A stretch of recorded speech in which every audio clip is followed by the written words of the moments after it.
Hi friends, welcome to Jenita vlog. So இன்றைக்கி தீபாவளிக்கு chicken biryani தான் எங்கள் வீட்டில் ஸ்பெஷல். அது எப்படி செய்கிறதுன்னு பார்ப்போம். ஒரு கை சின்ன வெங்காயம், கொத்தமல்லி, புதினா, இஞ்சி பூண்டு பேஸ்ட்டு, பச்சை மிளகாய் 1, காஞ்ச மிளகாய் 2, அதுக்கப்புறம் பார்த்திங்கன்னா கொத்தமல்லி சீடு, அதாவது கொரியாண்டர் சீட் வந்து ஒரு 2 டீஸ்பூன் போட்டு, பாதாம் ஒரு 5 6 பாதாம் போட்டு கொஞ்சம் தண்ணி மிக்ஸ் பண்ணி நல்லா மிக்சியில் ஒரு நல்லா பேஸ்ட் ஆகிற மாதிரி நல்லா அரைச்சிட்டு, அப்புறம் குக்கரில் ஒரு 4 டீஸ்பூன் நெய், அப்புறம் ஒரு 4 டீஸ்பூன் எண்ணெய் போட்டு பிரிஞ்சி இலை, உங்களுக்கு வேறு ஏதாவது பிரியாணி ஸ்பைஸ் வேணாலும் போட்டுக்கோங்க. எங்களுக்கு பிடிக்காது, ஸோ அதனால் வெறும் பிரிஞ்சி இலை அப்புறம் அரைச்சி வச்ச மசாலாவையும் உள்ளே ஊற்றிக்கணும். ஸோ எல்லாம் நல்லா மிக்ஸ் ஆகி ஒரு 2 மினிட்ஸ் நல்லா கொதி வந்தக்கப்புறம் உப்பு, நம்ம பிரியாணிக்கு எவ்வளோ தேவையோ அந்த பிரியாணிக்கு தேவையான உப்பை போட்டுடணும்.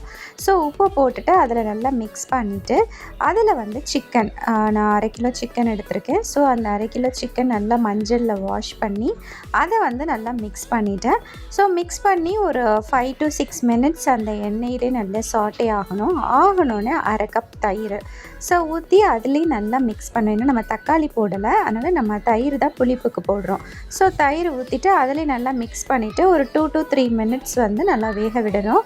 வெந்தக்கப்புறம் நமக்கு வந்து தண்ணி எவ்வளோ வேணுமோ ஊற்றிட்டு அதில் வந்து அரிசி கழுவுனது சீரக சம்பா போட்டு வாழை இலை போட்டோன்னா ஒரு 1 விசில் வந்தக்கப்புறம் சிம்மில் ஒரு 7 மினிட்ஸ் வச்சிங்கன்னா சுவையான எம்மியான Deepavali special chicken biryani ready. Try பண்ணி பாருங்கள். தேங்க்யூ.